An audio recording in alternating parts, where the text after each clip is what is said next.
Hello and welcome to a brand new episode of Battlecry, the only show on Indian television where we get you up close with Indian weapons, Indian warriors, and how this country defends itself. On a previous episode of Battlecry, we showed you how a delay in the supply of American jet engines had impacted and delayed the delivery of made-in-India fighters to the Indian Air Force. But the Indian Army isn't getting away unscathed either, because the supply of Apache attack helicopters to the Indian Army from the United States has also been delayed.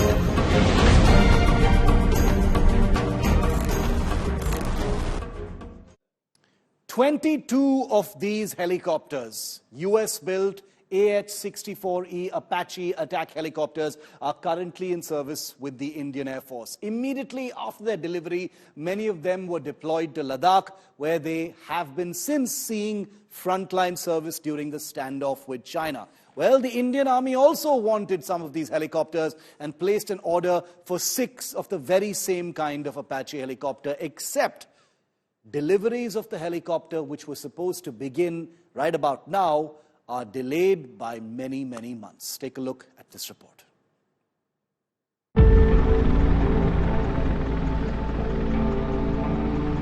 The Indian Air Force's most formidable helicopters, deployed for the last 4 years in Ladakh as part of the world's biggest military standoff between India and China. 22 of these American-built helicopters, which began delivery in 2009, currently provide an unforgiving edge to military planners. The US-built helicopters, containing several Indian-built structures, were delivered either on or ahead of time, delighting the Indian Air Force. But the Indian Army hasn't been so lucky. An order for 6 similar Apache helicopters, which should have begun delivery by now, are delayed by nearly a year. The Jodhpur Air Base, already home to India's homegrown Prachand light combat helicopter, raised an Army Apache squadron early this year, anticipating on-time deliveries of the 6 Apache's helicopters. But lingering supply chain issues with maker Boeing and Washington's priority supply issues have resulted in a delay of nearly a year or more. The delay throws a major spanner in the works of the Indian Army. India is facing significant delays for its Apache attack helicopters that are to be delivered by the United States of America. The first squadron of the Indian Army's aviation that was raised in Nagtalau, close to Jodhpur, still waits for the first helicopter, and it's been more than 6 months now. The American sources say that America will now be delivering these helicopters only after next year.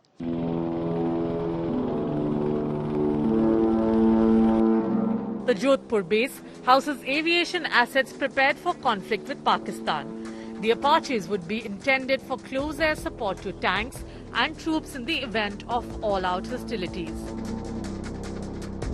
A few weeks or even a couple of months delay isn't unforeseen in military supply contracts. But a whole year's delay has raised many eyebrows. The reason? The delay in delivery of the Army's Apaches is the second major US defense supply contract dogged by supply chain-related slippages. The other is the supply of General Electric F404 engines, also delayed by nearly a year, impacting and pushing back the delivery of crucially needed Tejas Mark 1A fighter jets for the Indian Air Force.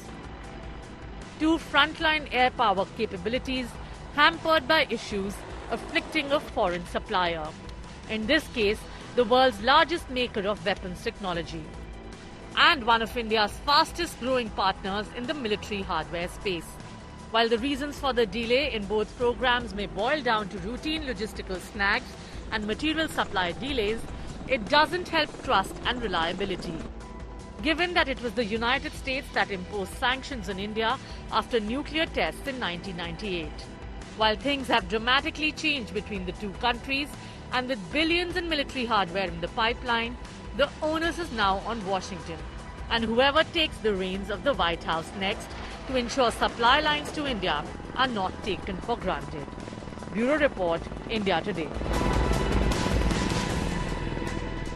So the big questions we're asking on battlecry, because this is a very serious issue, is question number one: do US delays harm the Indian military? We're seeing delays in two crucial delivery programs where deadlines have not been met. So the question is, does it actually harm the Indian military? Question number two that we're asking at this time is, what if such delays emerge during wartime? India, remember, already has a conflict scenario currently on the line of actual control with China. But what if such delays happen during a much more crucial juncture, such as full-scale war actually happening? What if it happens in that scenario? Question number three that we're asking at this point of time is, can India impose any damages on the suppliers for delays of this kind? Are those actually worked into these contracts? Question number four that we're asking on battlecry is India partially or fully at the mercy of foreign suppliers when it comes to sensitive equipment owing to deals of this kind? We can't induct our own made-in-India fighter planes because the American engines are not being delivered. And finally, question number five that we're asking is, can India fully overcome dependence on foreign suppliers? Remember, that is, of course, work in progress. It's not something that can happen overnight. But Atmanirbhar Bharat, the quest for self-reliance, all go towards trying to achieve that kind of situation. Joining me live to try and make sense of the two specific cases that we're talking about right now, as well as what kind of impact it has on the military, because these are very sensitive issues. On battlecry, as you know, we always try and get the wisdom of those who've been in the hot seat, those who are impacted by delays of this kind, and those who've actually been on the ground in the field to see how things like this actually play out. Air Marshal Anil Khosla is a veteran aviator and fighter pilot. He's also been Vice Chief of the Indian Air Force. Group Captain Augustine Vinod is also a veteran fighter pilot who has looked very closely at these issues. Gentlemen, welcome. Thank you very much for your time and being with me here on battlecry. Air Marshal Khosla, I'd like to start with you first. The military, we always know, is always prepared for any kind of exigency, any kind of emergency. When it comes to delivery delays of key sensitive equipment, in this case, we're talking about jet engines for fighter planes, attack helicopters for the army. Does this damage planning? Is this harmful to the military when something like this happens, sir? Can you paint us a realistic picture? Shiv, thank you very much. Very, very valid question. Of course, actually the defense forces or the armed forces of India are in a dire need for capacity as well as capability building as far as war fighting is concerned. Mark my word, capability as well as capacity. That means number as well as quality issues are involved. And any delay in any project does affect both, that is capacity as well as capability. I'll give you an example. In Balakot, in case we had Rafale by then, the story would have been totally different with kind of weapon it has, kind of standoff it has, kind of features it has. So I'm just giving you an example for that. Now, in this case also, as far as Apaches are concerned, we already have Apaches in the Indian Air Force. This was a follow-on order by the Army for 6 more. Yes. So it will do affect Army operations, but we still have. But the second case, which we talked about earlier, if you remember in a show about the engines and the reliance on the foreign vendors for, even our indigenous fighters, is a more serious issue. As far as this issue is concerned, that is affecting the armed forces and its preparedness. Yes. Group Captain Vinod, on the ground, for planners who are actually looking at preparedness issues, who are looking at the, the difficult, matter of numbers and squadrons and things like that, to us on the outside, to civilians like me, one might think, a few weeks, a few months, what's the big deal? Ruk jao, it'll come. But to people in uniform, people out there actually doing the difficult work of keeping these aircraft ready for warfighting, am I right in saying that a few months to a year is make or break? It's literally life or death? Two things here, Shiv. I'll just take from what Air Marshal was talking about, capability and capacity. So two things stands out very clearly. One is you may have an aeroplane which is really capable, but you may require those really capable aeroplanes at two different places at the same time. So that is when the numbers becomes important. So if you have to apply force simultaneously at two places or defend two different locations, this is what the polity needs to understand. When you say, I am spending, in 10 years before or 20 years before for an helicopter, I spent, say, a number, I'm just giving an arbitrary number, $10 million, and today you are spending $100 million. With that 100 million, you should be able to get a bang for the buck for $10 million. So why should you need 4? Or why should you need 2? These kind of questions get asked on the file. I'm talking about in writing. Sometimes, people who are less informed do ask such questions. So for them, the leaf I have taken from Air Marshal, I'm trying to explain to our viewers how you need numbers to apply. And secondly, we are in a unique situation, Shiv. We have one enemy on the west and one enemy on the north, both colluding with each other. The enemy on the west utilizes the equipment from the enemy on the north. They both train together in the northern airfield like Khotan and that area in a contingency where they both can apply against us together. This needs to be understood very, very clearly. And when chips are down, when balloon goes up, whether partially or fully, the questions get asked at armed forces. If the country is together since 47, Shiv, even in 47, if you remember, immediately after the independence, they tried to break us up. If we stayed together, it was because of few good men. Baba Meher is one name that comes to my mind. If he had not flown in, when I say this, I have goosebumps. If he had not flown in with that Sikalai, we would have lost major portion of what is, Kashmir today. If that capability didn't exist at that time, could he have flown in? That's the question.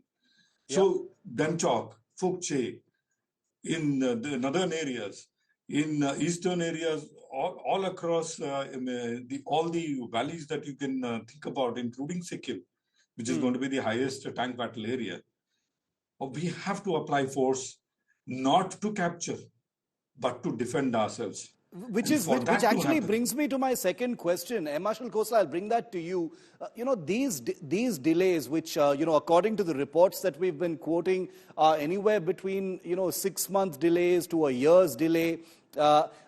We know that the Indian military will always be prepared. And, it does account for certain exigencies and certain delays of this kind. However, it is difficult to ignore, Marshal Khosla, that we are not in peacetime. This is not peacetime for us. We have a live standoff scenario in eastern Ladakh with China, which could, theoretically erupt into a war at any time. We have an ongoing slow burn conflict scenario with Pakistan as well. So for these delays to be coming at this time, which is a conflict time for India, isn't that doubly, troubling? Yeah. So very valid observation, Shiv. See, the defense forces always have two plans. One plan is to fight with whatever we have existing, what is existing today. And second plan is to, long-term plan or medium-term plan, you can call it, to capability, enhancement of capability to fight for the future war as well as increase our this thing. But the bottom line in all this is that the minimum deterrence value has to be maintained. And minimum deterrence value depends on your number of enemies, what is their capabilities, and what is their attitude, and what is the prevailing situation, which you pointed out very rightly. So at the moment, Pakistan, we are in a state of no war, no peace. That means things can heat up anytime. And with their activities which go on, and especially when some events are coming up, like if you see now J&K elections and other, so things can flare up anytime. Similarly with China, China has got that habit of keeping the pressure cooker on the fire and controlling the pressure, increasing it or reducing it at their will.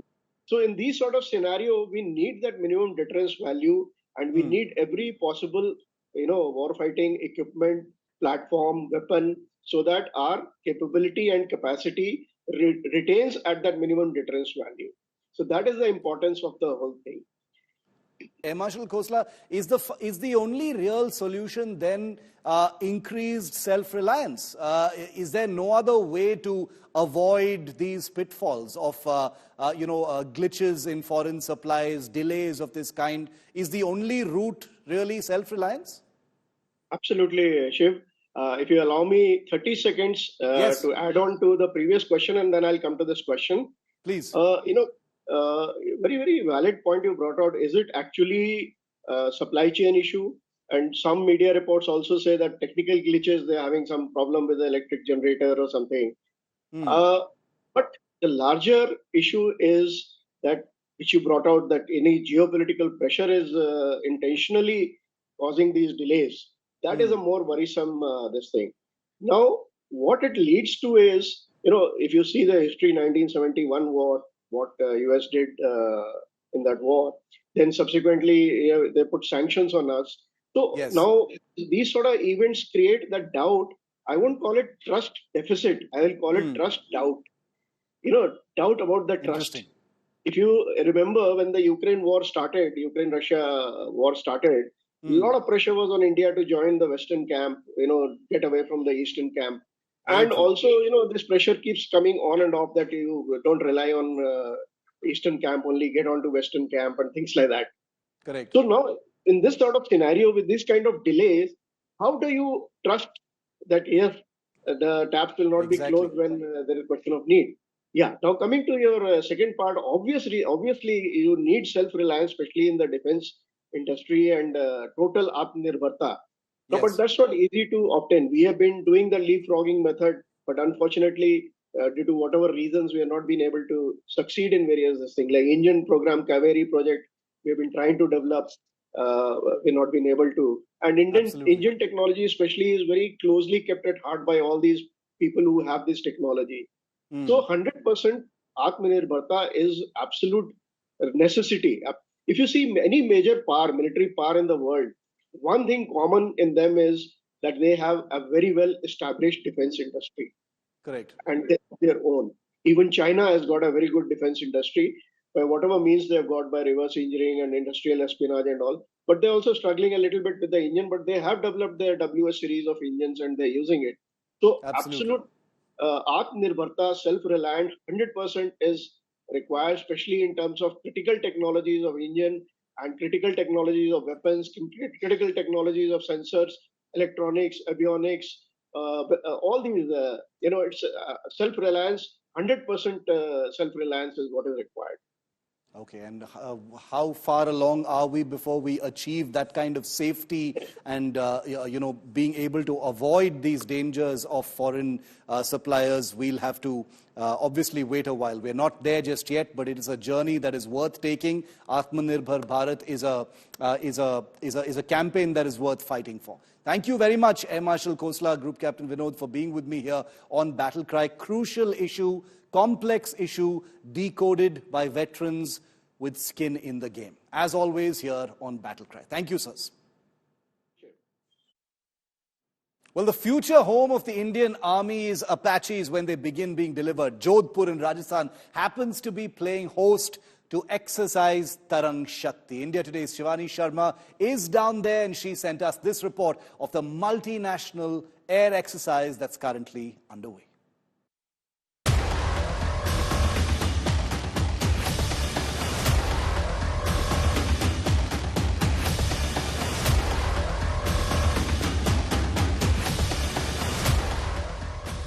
A terrific sight to behold in the skies over Jodhpur. as fighter jets from the United States, Australia, Japan, the UAE, Singapore, Sri Lanka and Greece roared in unison with India's finest, marking the grand culmination of exercise Tarang Shakti.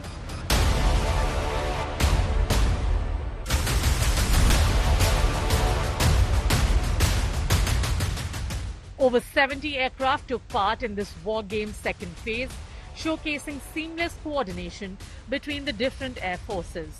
The exercise witnessed advanced combat aircraft like the USA's F-16s and A-10s, Australia's electronic attack EA-80 Growler jets, Japan's F-2s and Greece's F-16s conducting joint operations with India's very own light combat helicopter Prachand and light combat aircraft Tejas. This phase witnessed around 100 aircraft, clocking over 600 sorties with large force engagements ranging from 42 to 78 aircraft, both in day and night operations. India is setting new standards internationally with the best air forces in the world, and Tarang Shakti is a testament to our growing capabilities in conducting large-scale multinational exercises. The first phase of Tarang Shakti took off last month in Sulur, Tamil Nadu, where European powerhouses like Germany, the UK and Spain participated, showcasing advanced fighters like the Typhoon. The two-phased exercise spanning across regions and involving numerous nations emphasized the importance of jointness and interoperability in modern air operations. साथियों, आज जो प्रदर्शन हमारी air force ने किया है, उस प्रदर्शन को मैं महज एयर फोर्स के प्रदर्शन के तौर पर ही नहीं देखता हूं। जो एयरक्राफ्ट हमारी नजरों के सामने आसमान चूम रहे थे, उन्हें मैं सिर्फ एयरक्राफ्ट की उड़ान के रूप में ही नहीं देखता हूं, बल्कि मैं उन्हें इंटायर एरोस्पेस इंडस्ट्री के उड़ान के रूप में उसे मैं देखता हूं। The exercises provide different air forces to fly and operate together with common or competing cause, learning from each other, and osmosis of best practices.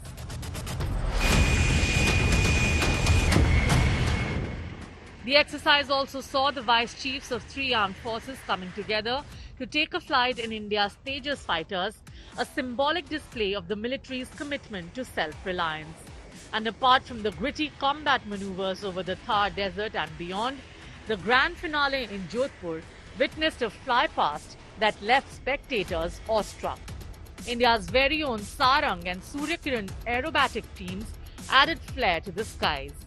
Defence Minister Rajnath Singh, Chief of Defence Staff and the chiefs of the three services were all in attendance, highlighting the significance of this landmark event. The Tarang Shakti exercise wasn't just about fighter jets and dogfights.